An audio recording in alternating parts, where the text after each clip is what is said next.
Welcome back, everyone. Today we're going to talk about the sacrament of marriage in the Catholic Church.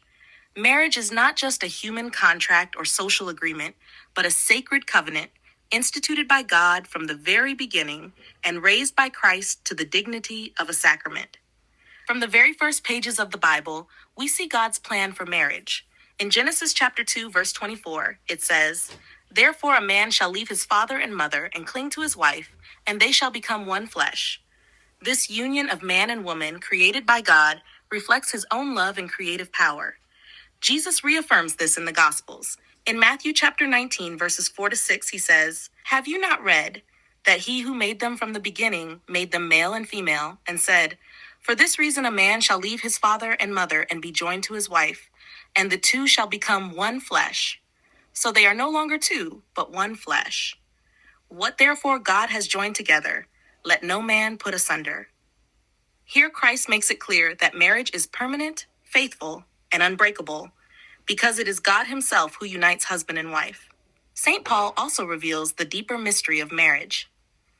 In Ephesians chapter 5, verses 25 to 32, he teaches that the love of husband and wife is a reflection of the love between Christ and the church. Husbands are called to love their wives as Christ loved the church, laying down his life for her. Wives are called to respond with love and respect, showing the mutual self-giving that is at the heart of Christian marriage. This shows us that marriage is not only about companionship, but about holiness, a path to sanctity and union with God.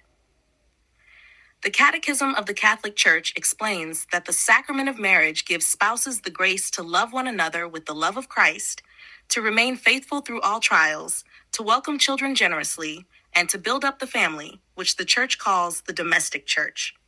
In other words, every Catholic home is meant to be a small image of the Church itself, where Christ is present in the love of husband and wife. Marriage is also ordered to life. In Genesis chapter 1, verse 28, God blesses man and woman and says, "Be fruitful and multiply." The openness to children, to the gift of life, is part of the vocation of marriage. Spouses cooperate with God in the creation of new life and in raising their children in the faith. So the sacrament of marriage is not simply about two people falling in love, but about a vocation, a calling. It is a lifelong covenant of love, fidelity, and openness to life, blessed by God and strengthened by his grace. When we see marriage in this way, not just as a social institution, but as a sacrament, we understand why the Church protects its dignity so strongly. It is a holy sign of God's unbreakable love for his people. If this helped you see the beauty of marriage in a new light, be sure to like this video, share it with someone preparing for marriage, and subscribe for more teachings on the Catholic faith. And remember, the sacrament of marriage is not just about living together. It's about living for God, side by side, as husband and wife, until death brings us to eternal life.